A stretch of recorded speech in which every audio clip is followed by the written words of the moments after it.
আকাশবাণী আগরতলা স্থানীয় সংবাদ পড়ছি নবনীতা বণিক। এখনকার বিশেষ বিশেষ খবর হলো উৎসাহ উদ্দীপনার মধ্য দিয়ে রাজ্যে উদযাপন করা হচ্ছে ঐতিহ্যবাহী গড়িয়া পূজা। রাজ্যপাল ইন্দ্রসেনা রেড্ডি নানলু গন্ডাতুইসায় 24তম রাজ্যভিত্তিক বৈশ্য উৎসবের উদ্বোধন করলেন। উপরাষ্ট্রপতি সিপি রাধাকৃষ্ণন বলেছেন, সরকারের পরিকল্পনা ও নীতি তৃণমূল স্তরে বাস্তবায়নে সিভিল সার্ভিস একটি প্রধান ভূমিকা পালন করে। উত্তর পূর্ব অনূর্ধ্ব 15 বছরের মেয়েদের ক্রিকেট প্রতিযোগিতায় প্রথম ম্যাচে ত্রিপুরা জয় পেয়েছে। এবারে বিস্তারিত খবর। ঐতিহ্যবাহী গড়িয়া পূজায় মেতে উঠেছে ত্রিপুরার গ্রাম, পাহাড় ও শহর।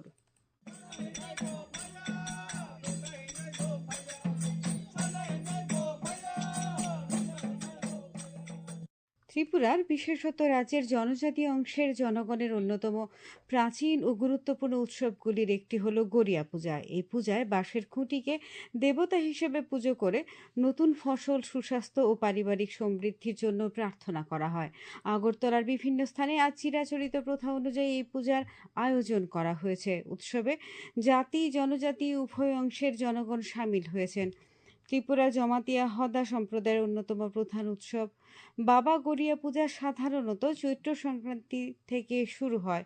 জমাতিয়া হদার অন্যতম প্রধান এই পূজা এবছর শুরু হয়েছে গোমতী জেলার পিত্রায়।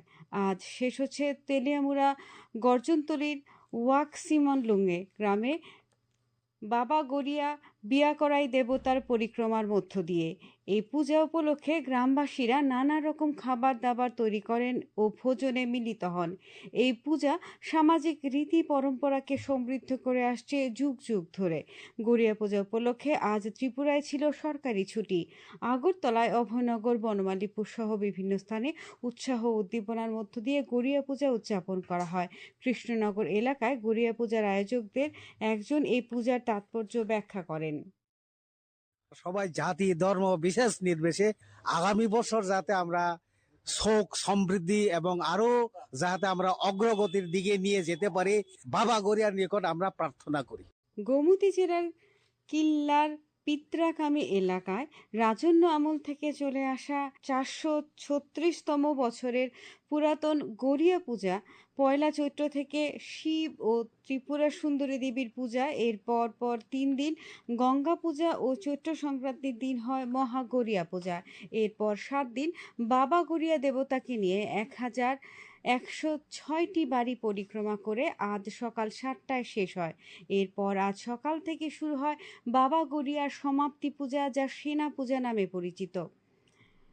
বিরোধী দলনেতা জিতেন্দ্র চৌধুরী গড়িয়া পূজা উপলক্ষে রাজ্যবাসীকে আন্তরিক শুভেচ্ছা ও অভিনন্দন জানিয়েছেন। তিনি বলেন, গড়িয়া পূজা প্রাচীন ঐতিহ্য ও বিশ্বাসের প্রতীক, যা সবার জীবনে সুখ, শান্তি ও সমৃদ্ধি বয়ে আনে। 이 허용리 매박 파이싱 동나이 지니 디브라하 방라하 데이 지니 이 바로 하코토니 미조람 아삼 대부 구분자가 동나이 저터 디브라사 에바 꼭버럭 사나이 타코부국 성노 아가니 가속사니 가방니 함장모 야파로 디누니 코타르살 고리아 মতাই বা বাবা গড়িয়া তের। ভক্তি ও শ্রদ্ধায় সম্পদ সমৃদ্ধি দেবতা বাবা গড়িয়ার পুজো আজ কৈলাস শহরের জনজাতি অধ্যুষিত এলাকাগুলিতে অনুষ্ঠিত হয়। কৈলাস শহরের ধনবিলাস গড়িয়াহাটিতে সার্বজনীন পূজা অনুষ্ঠিত হয়। জনজাতি অংশের ছোট বড় নারী পুরুষ নাচে গানে ও বাজনায় বাবা গড়িয়ার আরাধনা ও স্তুতি করেন।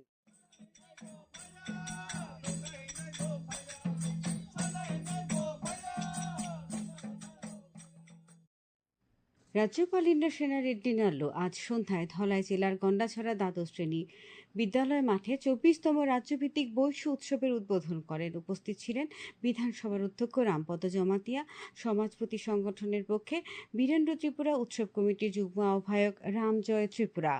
মুখ্যমন্ত্রী অধ্যাপক ডাক্তার মানিক সাহা বলেছেন, রাজ্য সরকার সর্বত্র শান্তি বজায় রাখার জন্য সচেষ্ট রয়েছে। কোনো ধরনের হিংসাত্মক কার্যকলাপ বরদাস্ত করা হবে না। এই সমস্ত কার্যকলাপে দোষীদের চিহ্নিত করে আইনানুগ ব্যবস্থা নেওয়ার জন্য পুলিশকে নির্দেশ দেওয়া হয়েছে।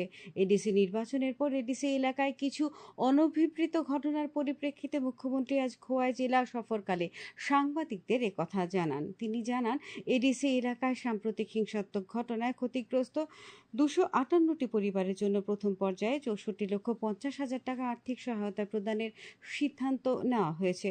মুখ্যমন্ত্রী আজ খোয়াই মহকুমার কচুবাড়ি এবং বিদ্যাবিল গ্রাম ও এডিসি তেলিয়ামুড়া মহারানীপুর কিছু কেন্দ্রে যান এবং সাম্প্রতিক অনভিপ্রেত ঘটনার ক্ষতিগ্রস্তদের সাথে কথা বলেন। মুখ্যমন্ত্রীর সঙ্গে ছিলেন বিধায়ক পিনাকি দাস চৌধুরী, রাজ্য পুলিশের মহানির্দেশক অনুরাগ, খোয়াই জেলার জেলা শাসক, জেলা পুলিশ সুপার, খোয়াই মহকুমা শাসক, পুলিশ ও প্রশাসনের উচ্চপদস্থ আধিকারিকগণ।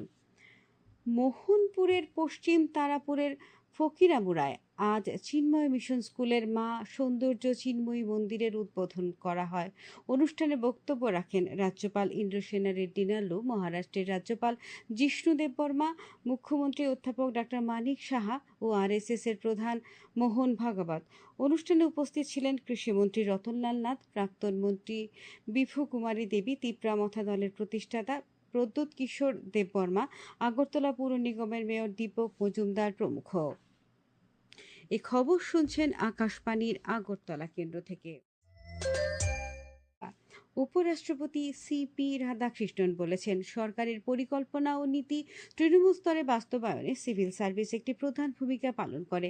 আজ নয়াদিল্লিতে সিভিল সার্ভিস দিবসে ভাষণ দিতে গিয়ে তিনি বলেন, প্রত্যন্ত গ্রামগুলিতে ফলপ্রসূ ফলাফল তখনই আসে যখন সরকারি নীতিগুলি প্রকৃত অর্থে বাস্তবায়িত হয়। সর্দার বল্লভভাই প্যাটেলকে সর্বভারতীয় পরিষেবার জনক আখ্যা দিয়ে উপরাষ্ট্রপতি বলেন, সর্দার প্যাটেল সেবা ও ঐক্যের এক অভিন্ন চেতনার অধীনে জাতিকে একত্রিত করেছিলেন। তিনি বলেন, পরিকাঠামো, স্বাস্থ্য বা শিক্ষা সর্বক্ষেত্রে ভারত এখন বিশ্বমঞ্চে এক গর্বের স্থান অধিকার করে আছে। কেন্দ্রীয় কর্মী ও জন অভিযোগ প্রতিমন্ত্রী ডক্টর জিতেন্দ্র সিং বলেছেন, প্রধানমন্ত্রী নরেন্দ্র মোদীর নেতৃত্বে প্রশাসনে একটি যুগান্তকারী পরিবর্তন এসেছে। তিনি বলেন, গত 12 বছরে দেশ প্রশাসন কেন্দ্রিক শাসন থেকে নাগরিক কেন্দ্রিক শাসনে রূপান্তরিত হয়েছে। প্রধানমন্ত্রী নরেন্দ্র মোদী আগামী 26শে এপ্রিল রবিবার সকাল 11টায় আকাশবাণীর মন কি বাত অনুষ্ঠানে দেশ বিদেশের জনগণের সঙ্গে মত বিনিময় করবেন। এটি হবে মন কি বাতের 133তম পর্ব। প্রধানমন্ত্রী জনগণকে তাদের সুচিন্তিত চিন্তাভাবনা মন কি বাতে জানানোর আহ্বান জানিয়েছেন। মাই গভ ওপেন ফোরামে এবং নরেন্দ্র মোদী অ্যাপে জনগণ তাদের মতামত পাঠাতে পারবেন। তাছাড়াও টোল ফ্রি নাম্বার 1800117800 নম্বরে কল করে হিন্দি বা ইংরেজিতে মতামত রেকর্ড করানো যাবে। ফোন লাইন 24শে এপ্রিল পর্যন্ত খোলা থাকবে। পশ্চিমবঙ্গে বিধানসভা নির্বাচনের প্রথম পর্বের প্রচার আজ শেষ হয়েছে। আগামী 23শে এপ্রিল প্রথম পর্বে মোট 152টি আসনে ভোট গ্রহণ অনুষ্ঠিত হবে, যেখানে 1478 জন প্রার্থীর ভাগ্য নির্ধারিত হবে।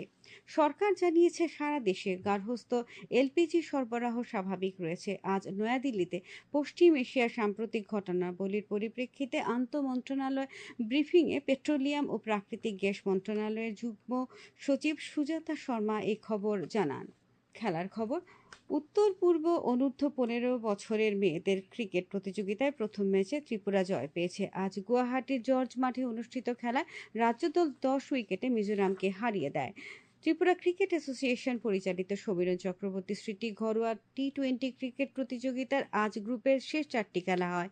এমবিবি স্টেডিয়ামে 2টি খেলায় ওল্ড প্লে সেন্টার 48 রানে ইউনাইটেড ফ্রেন্ডসকে এবং জয়নগর ক্রিকেট ক্লাব 8 উইকেটে স্ফুলিঙ্গ ক্লাবকে পরাজিত করে। এছাড়া নরসিংগড় পিটিএ মাঠে 2টি খেলায় হার্বি ক্লাব 6 উইকেটে ইউনাইটেড বিএসটিকে এবং শতদল সংঘ 28 রানে পোলস্টার ক্লাবকে হারিয়ে দেয়। আগামী 23 এবং 24শে এপ্রিল আসরের 2টি কোয়ার্টার ফাইনাল অনুষ্ঠিত হবে।